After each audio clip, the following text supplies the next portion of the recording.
Nais malaman ng mga senador ang tunay na dahilan sa pagbibitiw sa adwana ni Commissioner John Sevilla. Sinabi ni Senador Ferdinand Bongbong Marcos, kailangang imbestigahan ng Department of Justice ang sinasabi ni Sevilla na political pressure lalo't nalalapit na ang eleksyon.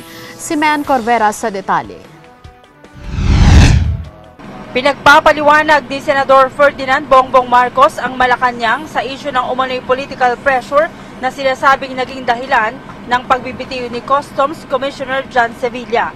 Ayon kay Marcos, kailangang ipaliwanag ng palasyo kung ano ang inutos o ipinagawa nito kay Sevilla na may kaugnayan sa eleksyon. Ay dahil nga tungkol sa 2016 elections.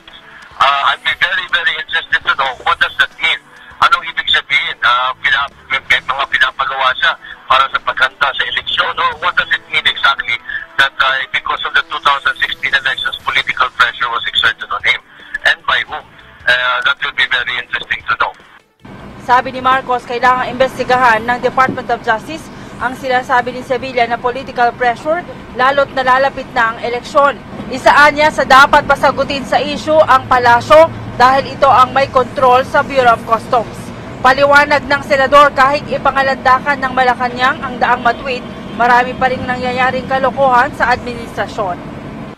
Kahit na sinasabing daang matuwid, marami naman tayo nakikitang talagang ginagawa na hindi tuwid. So, dapat talaga imbestigahan na mabuti yan. Actually, dapat ang mauna dyan ang executive. Dapat tanong sa kanya, ano ba talagang nangyari? Bakit nagkaganito? Bakit mo sinasabi na dahil sa eleksyon nagka-pressure sa'yo? Hinamon pa ni Marcos si Sevilla na pangalanan ama nag-pressure sa kanya para matigil na ang kalokohan sa customs. Nag-resign na rin doon siya. Might as well sabihin niya para hindi na maulit itong ganitong klaseng political pressure na kanya sinasabi.